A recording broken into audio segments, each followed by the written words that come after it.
One of the other critical components that, there are two things that you do as school committee members. One is to select a superintendent. That's one of your most important things that you do, in addition to taking into account student welfare. But once you have a superintendent on board, how you evaluate that particular person's kind of critical. My counterpart in New York has worked with an organization called Eval, and Eval makes it a much easier process to look at evaluations online. As we transition into site-based management, evaluations not just of the superintendent but of building principals will become critical in order for school committees to make decisions, about leadership and building leadership capacity.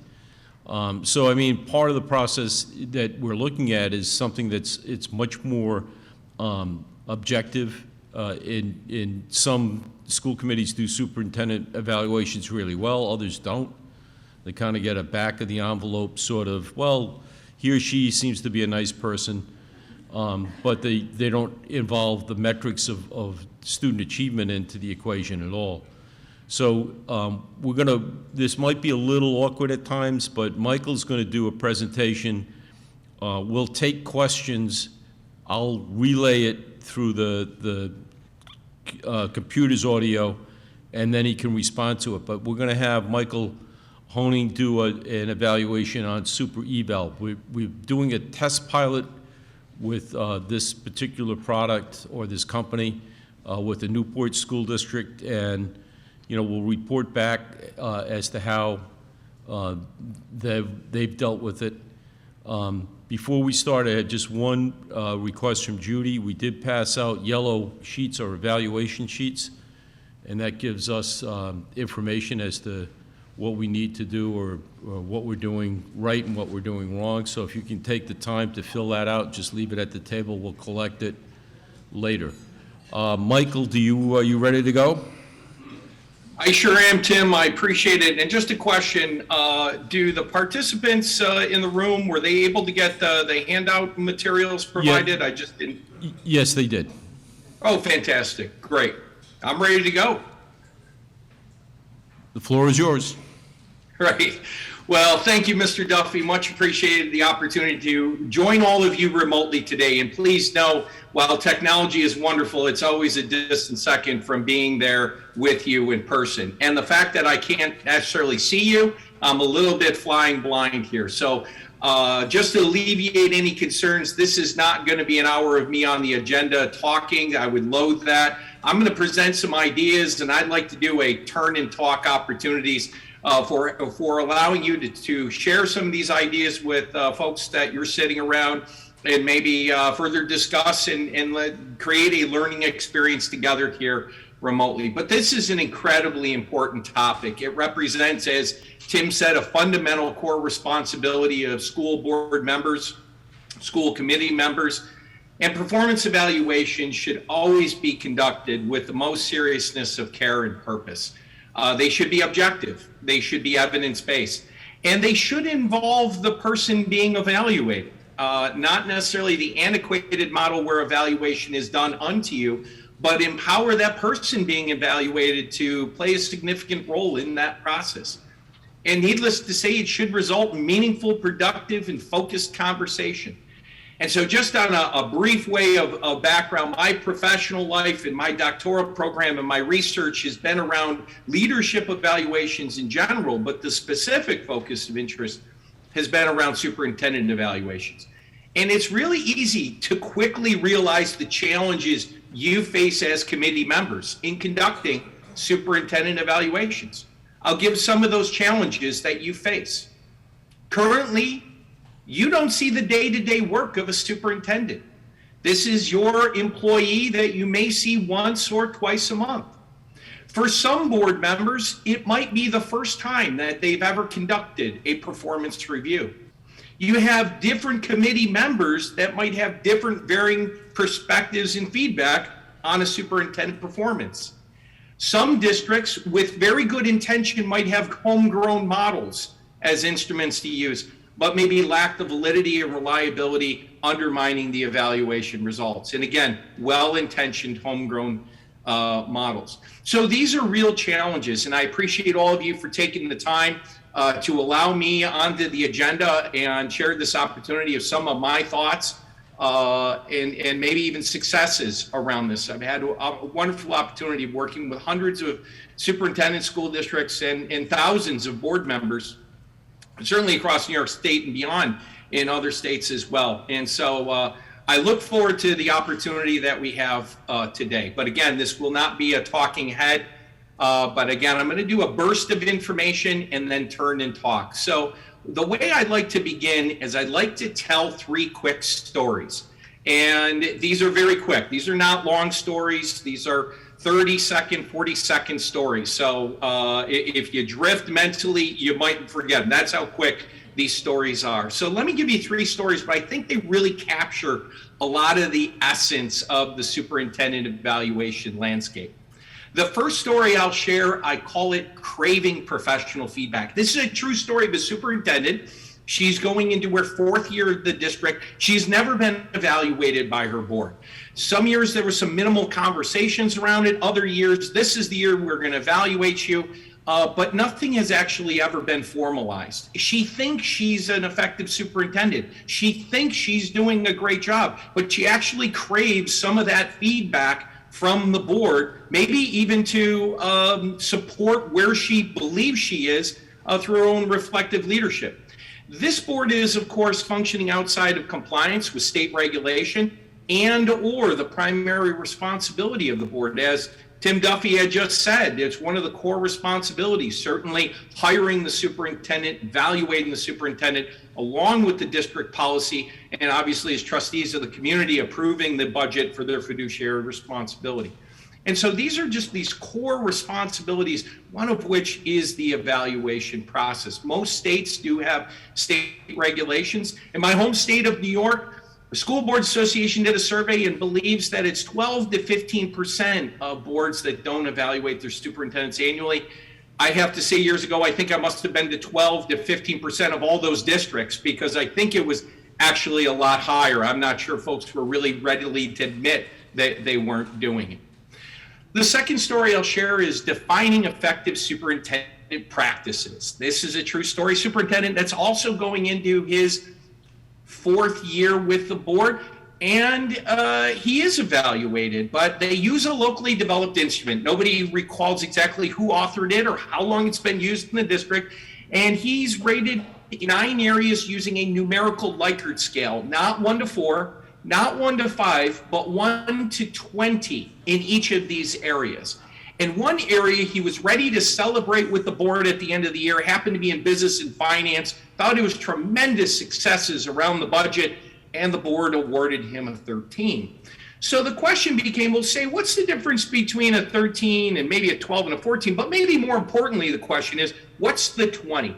The 20 represents the expectation of the board. And when further conversations were had, not only could the expectation not be defined, but there was an agreement between the board members as to what the expectation was. So we're holding somebody highly accountable for an undefined expectation. It's not clear. And that's, again, one of the challenges of using a numerical scale, whether it's this extreme 1 to 20, but even 1 to 4, 1 to 5. What a 5 means to me might be a 3 to somebody else, and the third person splits the difference and calls it a 4. The last one is the story of investing time, effort, paper. Is it worth it? School board superintendent go great painstaking process through an evaluation. They send out paper-based forms. Each individual fills that out. It's collected and collated by the committee chair. And then some things happen. Comments are put together. Sometimes things are averaged. Sometimes they're weighted. And after a period of time, there's an emergence of the evaluation process. But overall, there's a sense of dissatisfaction either in the process or is it really worth it? So here are the trends that I see before we get to our turn and talk. And that is Trends that I see is either no evaluations going on, some evaluation activity with a loosely defined process or feedback, sometimes in the form of an annual letter at the end of the year. Vague expectations create uncertainty, along with numerical Likert scales. Again, those number-based systems that aren't necessarily calibrated, and different people having different perspectives of what those numbers mean. And overall, people looking for a better result.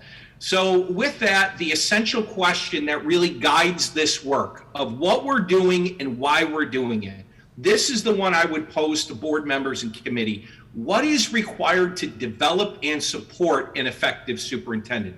That's the role of the evaluation process that I would challenge us all to consider, that you're developing and you're supporting an effective superintendent, an effective leader of your district. So with that, I'm going to go ahead and pause there. And from your experience as committee members, what part of those three stories or those trends in evaluation or the challenges, which ones were familiar to you? So I'm going to pause, and again, I'm going blind here, but I want to give about 2 full minutes, turn and talk to react to those stories, the trends, anything that was familiar in your own situation. I'll give you 2 minutes.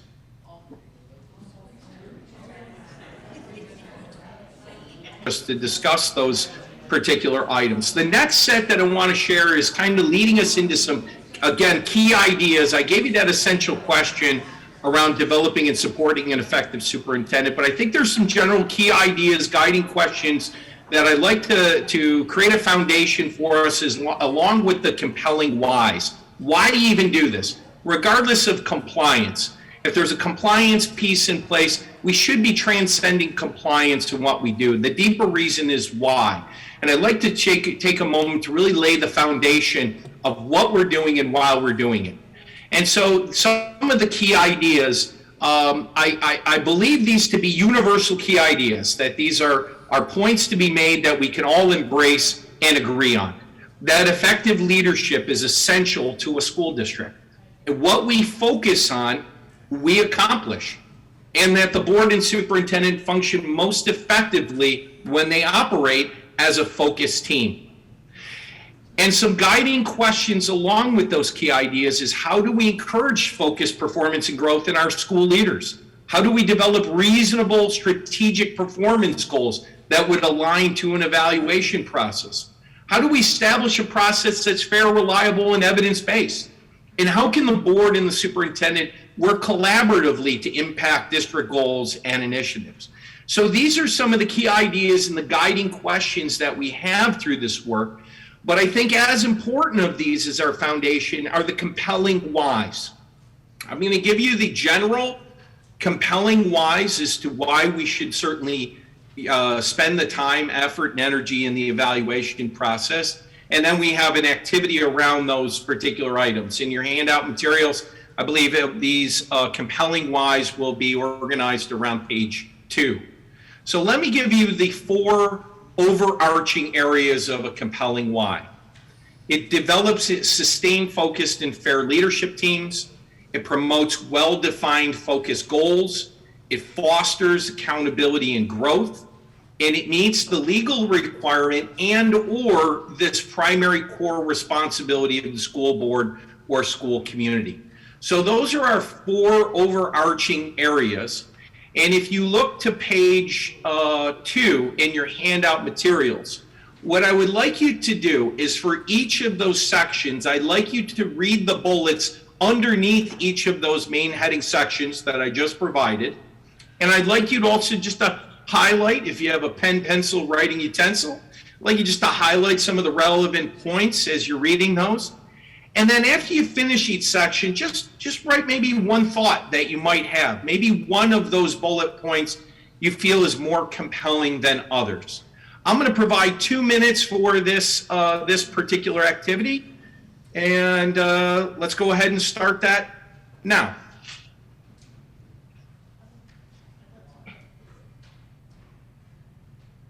Okay, now what I'd like you to do, and I appreciate the fact that some of you might still be working your way through, but just being sensitive about the time, I'd like you to turn and talk again. And what I'd like you to do is discuss with your counterpart next to you which one of these particular areas or points did you feel were most important or most compelling? All of these are important, certainly, to be sure, but what maybe bubbles up for you that resonates as the most compelling why? Turn and talk. I'm going to give you, again, another 2 minutes for that.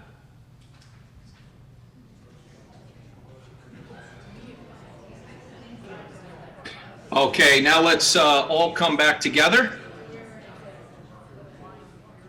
So I hope you had an opportunity then really to not only look at a number of the compelling whys, because I'm always people want to know, why should we do this? I know there's the compliance piece, right? That last one, legal obligation in some cases, state regulation requires the core responsibility, but there's a bigger way. How do we transcend it just from compliance to transcend it to a meaningful experience?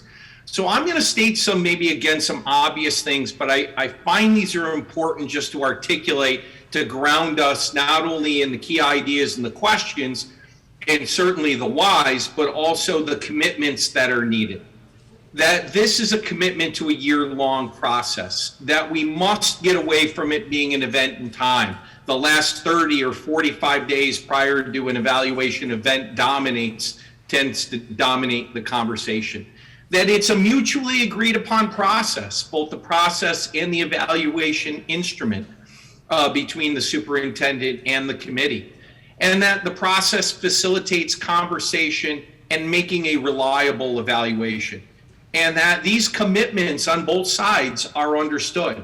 There's commitments from the committee members and certainly commitments from the superintendent. And I have to always say, it saddens me to hear when one party or the other will not commit to participating in the process, because it's so important that there's commitments to the process on both sides to have a meaningful experience. So for board members, their commitments, participating with honesty and integrity. Individually, as board members, committee members, having the ability to individually evaluate the superintendent based upon evidence, and then identify the successes, the strengths, and also maybe some areas for improvement and growth. Making those recommendations through objective feedback for how we grow as a leadership team. Again, developing and supporting an effective superintendent, and participating in the evaluation discussion. There are superintendent commitments, which I feel are, again, as important to be committed to this process. And that's to participate in the process, to participate in the goal setting, participating as a reflective leader, participating by gathering examples of leadership that support those professional practices of the superintendent, support the specific performance goals identified, participate in the conversations with the board, and certainly, again, in that renewable cycle, reviewing where we are, setting new goals and priorities for the coming year. And so when we go back to our essential question, I'll keep coming back to this, those both compelling whys and those commitments by both sides of both the committee members as well as the superintendent is under the spirit of requiring what is required to develop and support an effective superintendent. So the answer to that, I believe, are what I'll call the 7 standards of excellence in leadership evaluations. I'm going to give you each standard. We're going to have opportunities again for turn and talk of each of these standards. And as Tim Duffy had mentioned, the work of Super Eval was really operationalizing what I saw was best practices in the research and in the literature. I'd love to say Super Eval was a product of my brain, and I designed Super Eval. I would actually give credit to all the great thinkers that have well-established books on the topic, articles, white papers for AAASAA, Dr. Michael DePola, Chancellor of School of Leadership in the College of William and Mary, tremendous thought leader in this. So these are ideas from Dr. DePola down to John Dewey, which have been borrowed and used to operationalize, because we can have these great experiences and say, yes, we want to do this, but how do we do it? So I'm going to share with you the 7 standards of excellence in leadership evaluation. And what I would hope is that think of your own process, in whether you're using a paper-based process or a homegrown process that uses Google Docs or use spreadsheets or whatever technology or supports you're using, that your process has these 7 standards or these 7 elements, if you will. And so for each one, I'm going to explain the standard. I'm going to show how it plays out within operationalized within our platform, if you will, Super Eval. But I really want to keep the focus more on the content of these concepts of what these standards of excellence actually are. So the first standard of excellence is having a defined process. And you might think, well, that seems extremely elementary. But I will say it's number one and it's most critical that you have a defined process between the committee and between the superintendent. You know, we think about this shared responsibility, you know, and folks might think, well, the superintendent was responsible to the committee. And that to be true. But I would say that the committee shares responsibility owing the feedback to the superintendent. And I'll do a third level of responsibility and the accountability, if you will, and that is committee members to each other that participate within the process. So you have to have a defined process so that you have that accountability from all of those 3 areas, not just one or the other.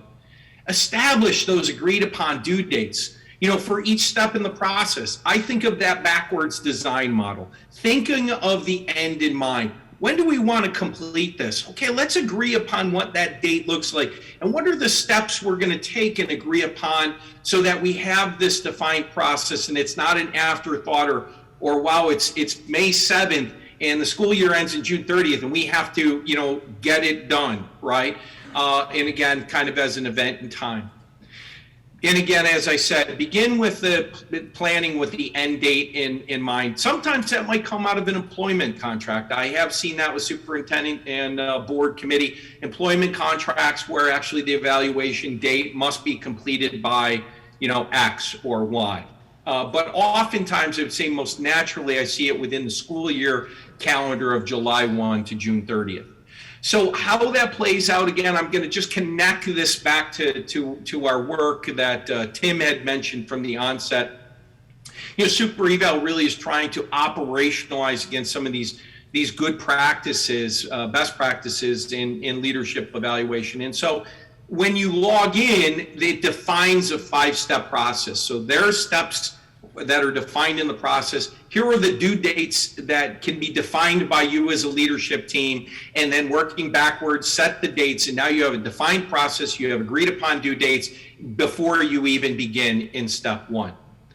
So what I would say standard of excellence number 2 is creating an annual SMART goals derived from longer term district goals. And these could be derived from strategic plan goals, board priorities.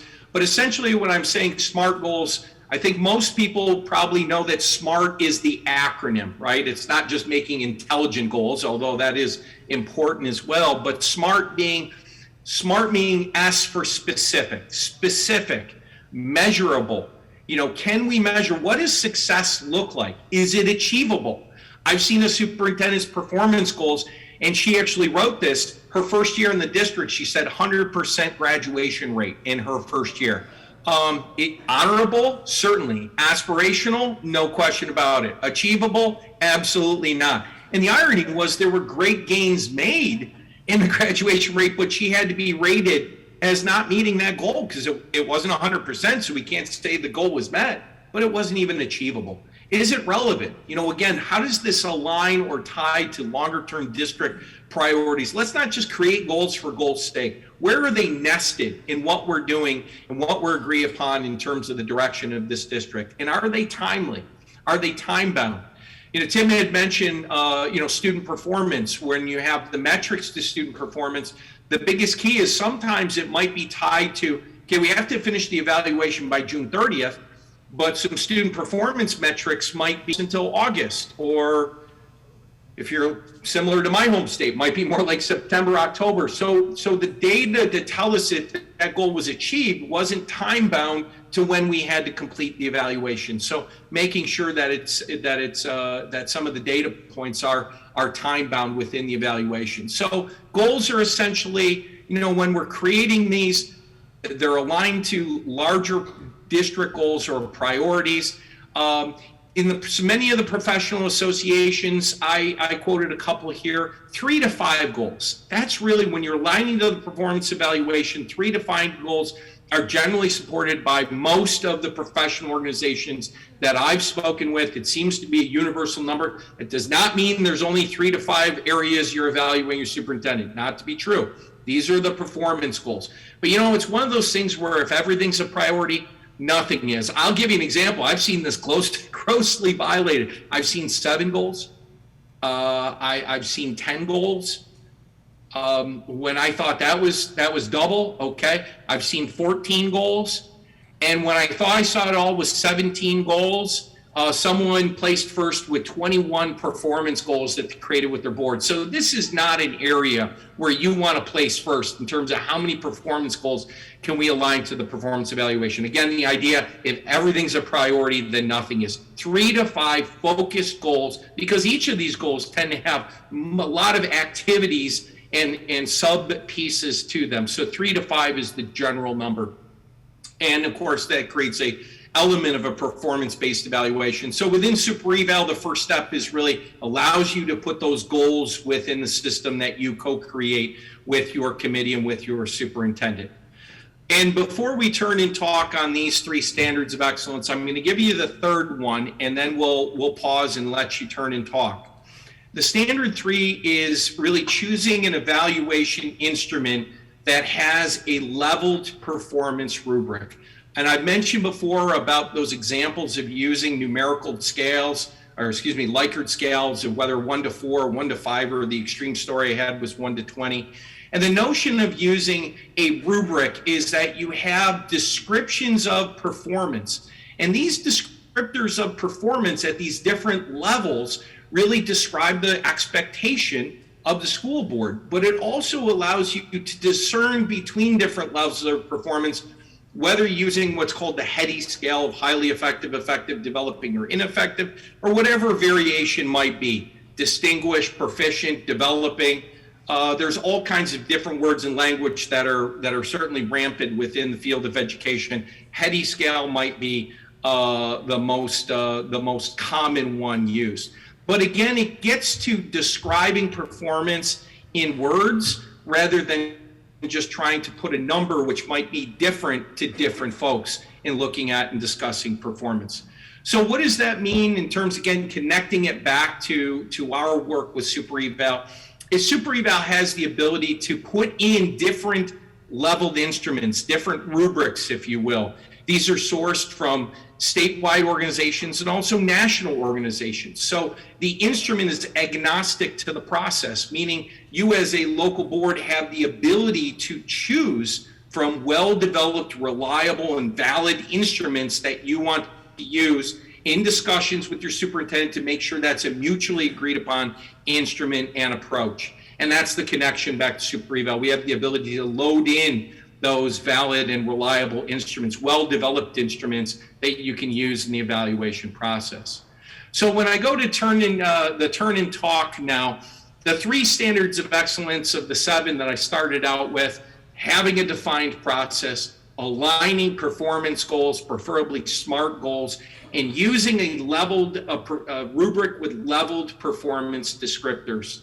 I want to give you a second to turn and talk. Which of these 3 do you currently employ? Which ones do you think you can improve on in your own evaluation process with your superintendent? I'll give you 2 minutes to turn and talk.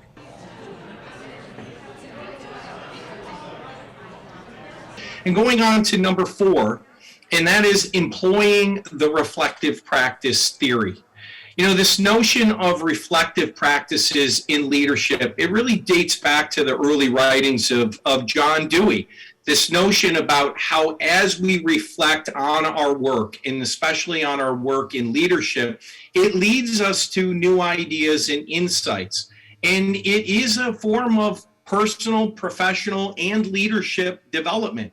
And I think there's, we all might reflect in different ways and at different times. Some might reflect in the morning with a cup of coffee. Some might be very reflective on a commute, either to or from. But the important point is that there's conscious efforts and time taken to actually be reflective in our work, especially reflective in our work in leadership. And this goes for reflective of our work as a committee member and reflective of our work as a superintendent. And so within how that correlates to the work in Super Eval is the superintendent is required to reflect on either the professional practices defined in the evaluation instrument and or the performance goals that have been identified. So it's not necessarily just a self-assessment, say I'm effective in this area. The challenge before committee members is how do we know? And so that's where an opportunity to transcend this from an event of compliance to leadership development and growth is really to have this reflective element with reflective narratives that essentially support a self-assessment. That reflective narrative really leads us to the standard of excellence number 5, because as you're reflecting on your work, you also have examples of work that you could be reflected on. And this notion of creating a professional practices portfolio. This helps drive an evidence-based process within a leadership evaluation.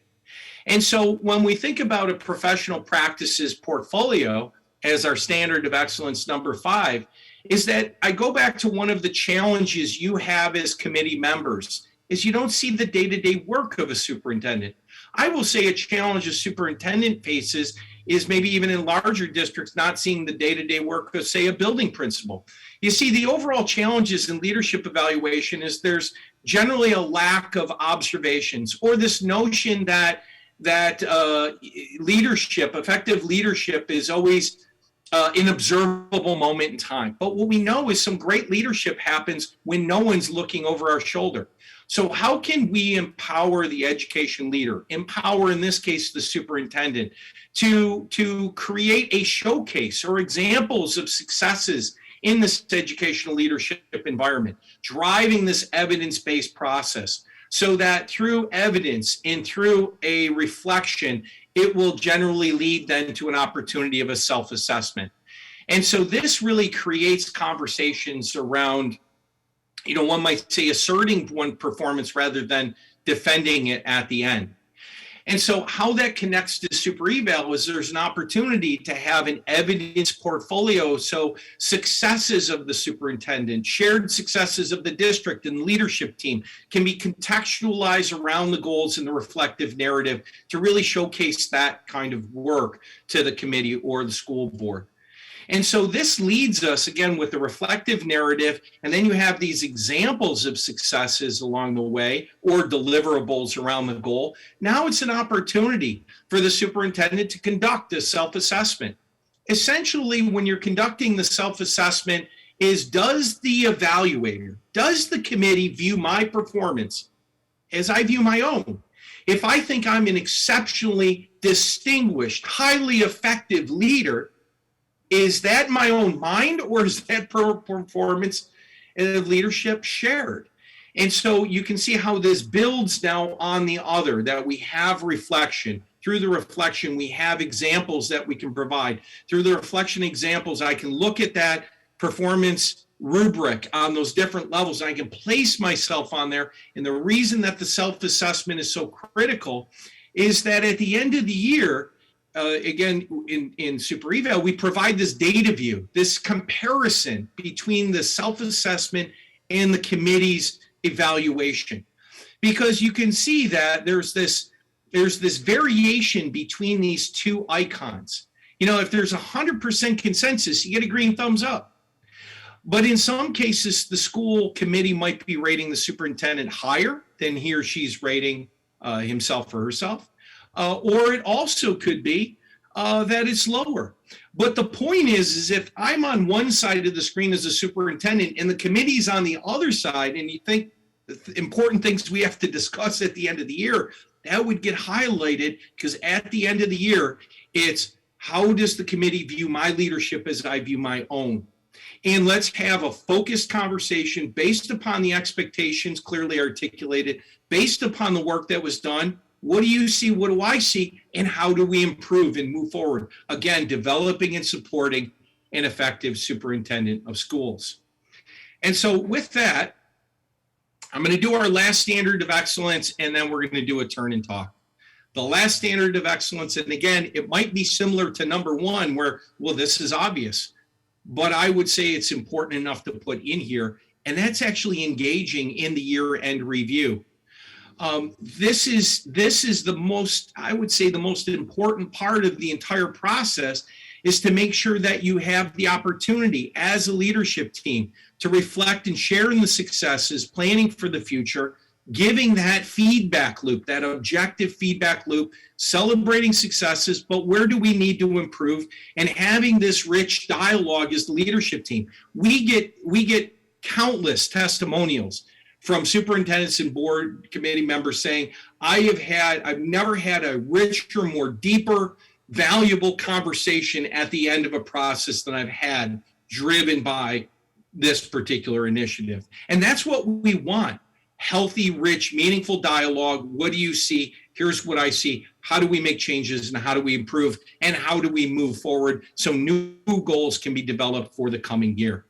So with that, we had our standards of excellence 4, 5, 6, and 7. I put the abbreviations in here. The reflective narrative from a superintendent, assembling of a professional practices portfolio, the opportunity for a superintendent to do a self-assessment, and then that all-encompassing important year-end review conversation, looking at the collective past year and where do we move from here. So we have these 4 in our turn and talk. Which ones do you employ and which ones do you think you can improve on in your current process? And again, I'll give you 2 minutes. Let's come back together and for our review, the 7 standards of excellence in leadership evaluation, certainly superintendent evaluations, having a defined process, critically important. Begin backwards design model, begin with the end in mind, setting a date when you want to complete it and work backwards for each step. Create and align annual SMART goals. Make sure that these aligned performance goals are measurable, they're achievable, they're relevant, and certainly time-based within the evaluation process that you set. Choose an evaluation instrument with a leveled performance rubric. There's a lot of instruments, both statewide developed as well as national and international evaluation instruments that are well developed. They're tested for both validity and reliability. I encourage you to use an instrument that gets beyond the numerical rating scale and gets to really conversations around performance descriptors and leveled performance descriptors. Employing the reflective practice theory. Within leadership evaluation, transcend it from an event time to one of real leadership development and growth, and that's through reflective practices. Allow for an opportunity to really showcase examples of leadership, evidence, if you will. Some call them artifacts, but I call it a professional practices portfolio that supports and shares the successes that are had throughout the year. Empower the education leader with the opportunity to conduct a self-assessment. How does he or she view their own work in leadership? And it creates a really interesting comparison to an external, which might uncover and drive particular areas of conversation that happen in that all-important engaged in a year-end review. And so with that, what I'd like to do is I have about a minute and a half, I think it's a minute and 33 seconds. It's just a short video. I don't want to leave it to chance. I've used some examples of drawing into what we do with regards to Super Eval. But again, I think the important is whatever platform you use or tools that you use, whether it's paper-based, whether it's a Google Docs or spreadsheets, whatever you're currently using, that you consider using these 7 standards of excellence in leadership evaluation as part of your own process. What we have done with Super Eval is really just operationalizing these already to make it easier for folks that want to employ the 7 standards of excellence, but maybe don't have particular models or process or tools in place other than maybe a paper-based process, which we know can be extremely inefficient in terms of time. So let me, if I may, I'm going to share with you just this minute and a half video about our work with Super Eval. Welcome to Super Eval. Super Eval is a new way to conduct your annual superintendent evaluations online, saving valuable time for superintendents and school board members. Super Eval creates unique roles for superintendents, school board members, and board presidents, allowing users to access only the information they need to complete evaluations based on standards of excellence. In just 5 easy steps, Super Eval defines a reflective and evidence-based evaluation process. The evaluation process begins with the superintendent defining annual SMART goals derived from longer-term district and/or board goals. Throughout the school year, superintendents can supplement their self-reflection by adding supporting evidence to their portfolios with drag-and-drop functionality. The school board reviews the superintendent's self-evaluation, including the reflections and evidence, before conducting their own evaluations. Super Eval automatically consolidates all of the school board's evaluation data into a single evaluation, saving time for the board president by eliminating the need to manually collect this data. At the conclusion of these 5 steps, the superintendent and school board president apply digital signatures to finalize the evaluation. Get the tool that's vital to maintaining a healthy and efficient leadership team. Super convenient, super efficient, Super Eval. And so moving to our final thoughts, what I'd like to do and hopefully have it now interactive. I know you've done some turn and talks, and I know there might be some questions out there that I'd welcome be directed toward me. But to help us organize this, let's take a couple of minutes, and I'd like you to brainstorm any questions that you might have regarding the content, regarding our work around Super Eval. I'd like you to maybe think about what would be a next step in your district to operationalize some of these standards of excellence in superintendent evaluation. And then maybe individually, a powerful insight, maybe an aha moment that you may have had. So let me give, again, 2 minutes kind of working through these questions, and then we'll come together. Let me give you 2 minutes for our kind of final wrap up and conclusion here. If I could lean on you, if there's any questions that folks have that they want to pose to me, I might just need those repeated just so I can hear exactly what the question is. But just any general questions that you have about the content that I've shown you, and or specific questions around Super Eval as a platform, if you will, an online platform. All right, so what we're going to do is I'm going to play pass around the mic. So if somebody has a specific question, in order for Michael to be able to hear it, I'm going to speak into the audio from the laptop. He'll get it and then he'll respond. So it'll be a little bit redundant, but that's the best way we can get back and forth. So anybody with a question?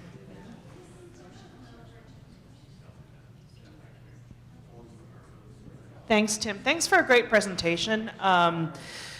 The question that we come up with over and over again in East Greenwich and at the table is that piece that you were talking about the unobservable piece. We find that we do have a process. We're in the process of refining it because we're getting a new superintendent in this year. So we really want to work hard at refining our process. What is your experience with a 360 or partial 360 review? Because the piece that's missing is, it's not a requirement for me to be a professional educator to run for school committee, right? I just have to live in my town and, do a couple of other things.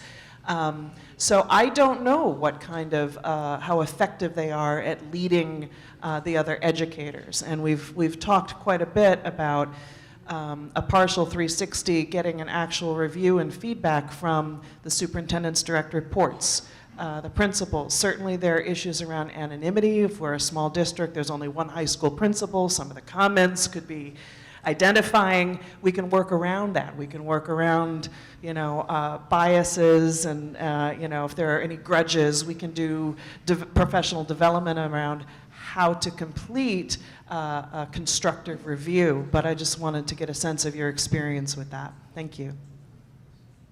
So, Michael, the question is about 360 or a partial 360 review, your experience with that. Yeah, so a great question, and thank you very much. I could hear some of it, but I appreciate Tim, you acting as that liaison to crystallizing that. So this is a very common question to be asked. 360 evaluations, which I think is especially challenging, and why that's a very popular topic, is that oftentimes trustees are from the community, and 360 evaluations are extremely popular within the private sector. And I've had a wonderful opportunity in my career to have almost equal footing in each section of public education and nonprofit work, coupled with the private sector, AKA the dark side. So I have this interesting, perspective from both. But I think it's because it's a very common piece that's part of evaluations in the private sector. It seems to be a more common question. So I will offer my opinion, and my opinion is just my own. Although it might be interesting, it's not statistically significant. So, but I'm happy to respond with my opinion. I believe that there are certain models within the private sector that I don't believe translate well to the public sector. And I believe 360 evaluations are one of those. And let me tell you why.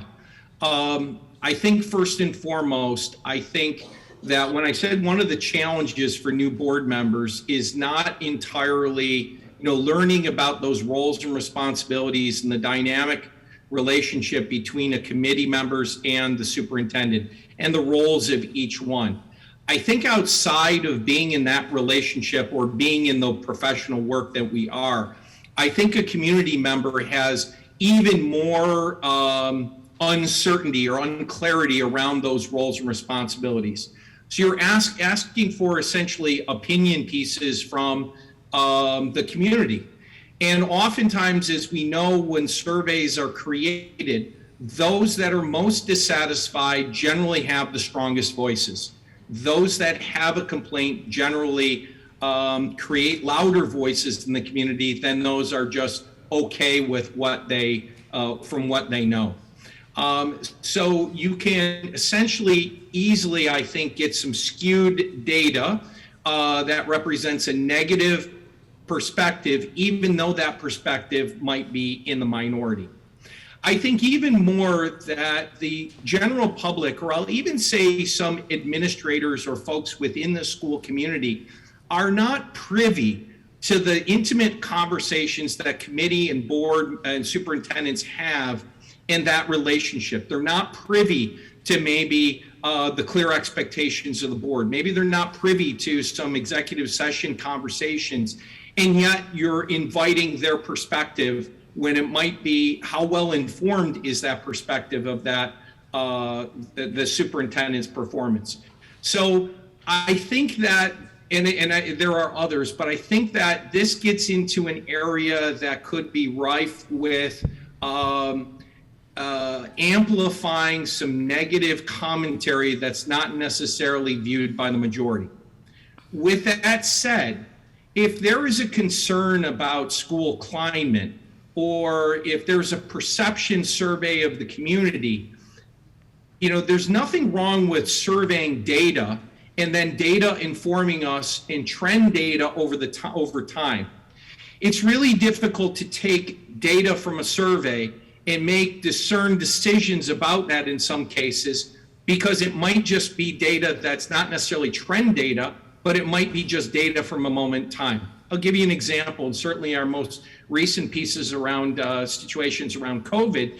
If you had a survey pre-COVID, right during COVID, and now, I think that there would be very, very stark differences on those three surveys regarding the performance of the superintendent.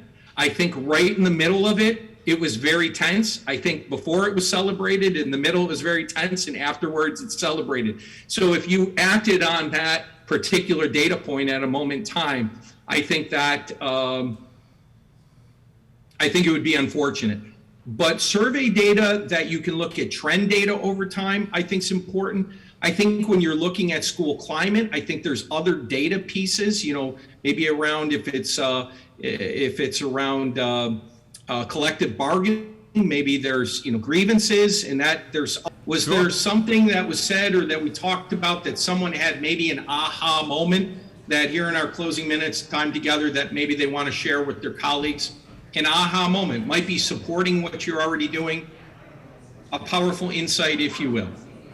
Anyone want to offer up commentary or talk about Michael's the moment where you kind of realized that you need to do something or you've been doing something right or anything? I will. It's SMART Come on. goals.